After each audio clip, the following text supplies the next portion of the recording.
Hi friends, welcome back to my channel. ఈరోజు నేను veg biryani ఎలా చేసుకోవాలో చూపిస్తాను. స్పెషల్ ఏంటంటే మా బాబు స్కూల్లో ఈరోజు పాట్‌లాక్ లంచ్ ఉంది. ఎందుకోసం అంటే క్రిస్మస్ సెలబ్రేషన్స్ కోసం అని పార్టీ చేసుకుంటున్నారు. Oil and masala items, onions కూడా వేసుకోవాలి.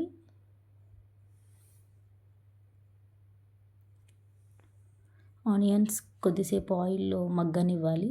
అండ్ 4 to 5 పచ్చిమిర్చి, బీన్స్,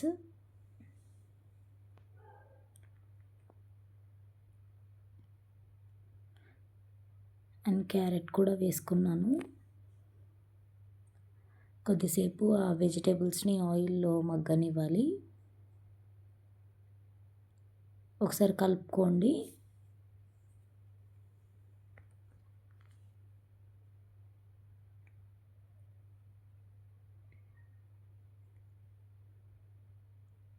చూస్తున్నారు కదా ఫ్రెండ్స్, అక్కడ ఆయిల్ ఎలా పైకి వస్తుందో. అండ్ ఆలు కూడా వేసాను. మీకు ఇష్టమైతే క్యాప్సికమ్, గోబీ అండ్ ఇంకా ఎక్సెట్రా వెజిటేబుల్స్ కూడా వేసుకోవచ్చు. నేను మా పిల్లలు ఇవే తింటారని ఇవే వేసాను. అండ్ కొద్దిగా సాల్ట్ వేసుకోవాలి.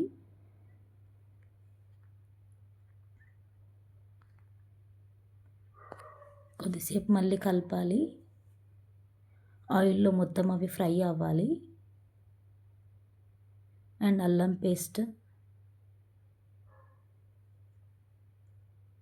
అండ్ నేను ఇక్కడ కొంచెం కరివేపాకు వేసాను, ధనియా పౌడర్ వేసాను. ఓన్లీ ధనియా పౌడరే యూస్ చేశాను, మసాలా ఏం యూస్ చేయలేదు.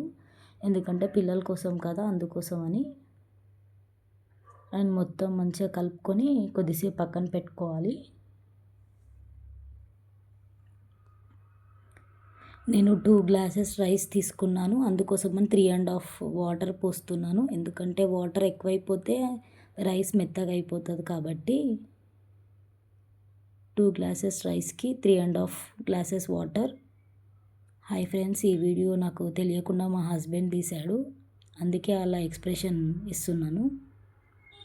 అండ్ కొద్దిసేపు మూత పెట్టి పక్కన పెట్టాలి. వాటర్ మసిలాక ఇక్కడ నేను రైస్ వేస్తున్నాను.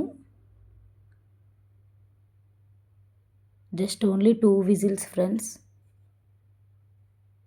చూడండి ఎంత బాగా వచ్చింది, పుల్లలు పుల్లలుగా వచ్చింది. నేను బాస్మతి రైస్ తీసుకున్నాను అక్కడ.